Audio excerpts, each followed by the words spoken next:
in this episode of Talking About Orks, we're going to be going over Killa cans. And Killa cans are pretty darn awesome, actually. I've played a lot of Dread Mob with a lot of Killa cans, well, 12, and I love them. I think they're a great unit, and definitely quite a surprise to your opponent. So they are movement 6 inches, weapon skill 5, which isn't great, but we can do something about that. Ballistic skill 4, of course, because they're grots. Strength 5, toughness 5, wounds 5, so that's some pretty good resiliency there. 3 attacks, leadership 6, and a save of 3 up. So there's a lot to talk about Killa cans here. So let's start with the leadership. So leadership 6. Now there's no exception to morale tests for vehicle units. So they are going to have to take morale tests if they lose models. And on leadership 6 and no mob rule, there's a chance you're going to lose cans from morale test. The way around that, of course, is a war boss and his breaking Eds ability, because breaking Eds is just clan unit. That's all the only requirement is a clan unit. So if you do fail, and again, and the best part about breaking heads is after you fail, not before you roll. So if you fail, you can take the D3 mortal wounds instead of losing whole cans. So if you've got no wounded cans, taking D3 mortal wounds is way better, especially since you can just fix those next turn with a mech. So that's one thing to think about, is you want to have a war boss nearby the Killa cans for that breaking Eds ability, because they are going to take morale tests. This unit contains 1 Killa can. It can include up to 2 or 5, so up to 6. You probably always want to take 6. Each can is equipped with a big shooter and a can claw. You know, big shooters, aren't that great. They're hitting on 4s. But I think the rockets are a much better shooting option, because again, you are hitting on 4s, and they're assaults, so you can move and shoot without penalty, or then you can even assault or advance and shoot if you need to.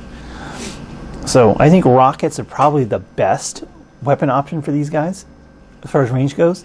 Now, Grotzukas are incredibly powerful and popular, but the problem is they're heavy, and you're going to have a penalty for moving and shooting heavy weapons. So they're going to be hitting on 5s most of the time with their Grotzukas, because you're going to be moving. So Grotzukas are 2d3 shots, so that's a minimum of 2 instead of a minimum of 1. Strength 6, AP 0, and 1 damage. They're pretty good. They're still pretty good weapons, but that move and shoot penalty, kind of pushes me towards rockets on these guys. You can take big shooters if you want, but if you really need that anti-infantry, but probably the rockets are the way to go. Scorches, I think, are a waste on Killa cans, because they're ballistic skill 4 instead of 5, so why would you want a non-shooting weapon on there, or a non-hitting or an auto-hitting weapon on it? Save the Scorches for war buggies and def dreads. But let's talk about the can claw. So the can claw is strength plus 3, so it puts it up to strength 8, and that's significant, being strength 8 instead of like strength 7, because that way you're wounding things on 2s and 3s instead of 4s. So yeah, having that extra strength in there is quite nice. AP minus 3 and 3 damage each. These things are amazing in close combat. They can stack that damage so quickly with that 3 damage each.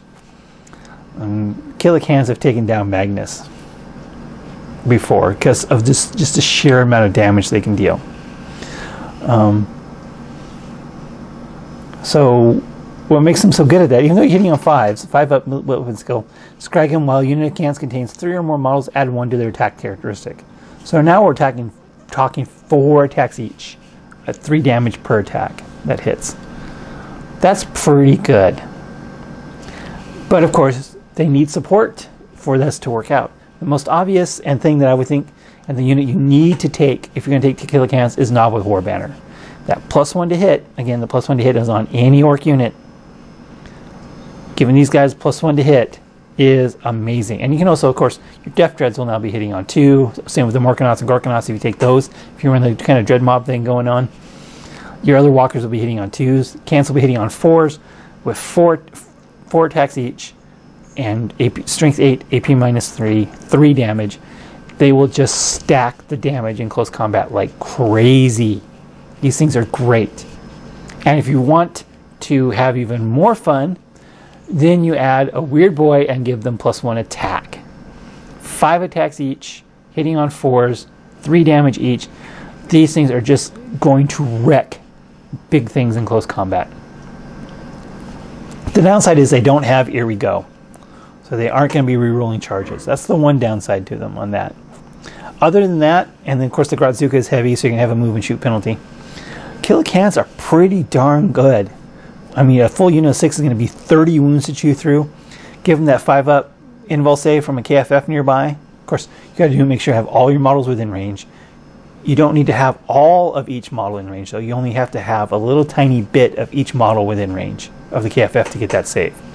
So positioning is very important and very flexible when it comes to that. So as long as you have a little tiny bit of each base within 9 inches of the mech, you will be able to get that 5-up invul save. Okay, so that pretty much covers Killa cans. I think they're great. I've run them a lot.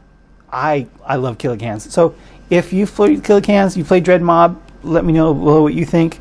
Killa cans, I think, are an awesome unit, and hopefully they don't get too badly hurt when the Codex comes out. Thanks for watching.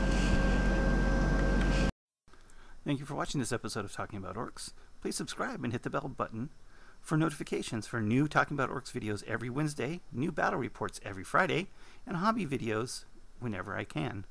Thanks for watching.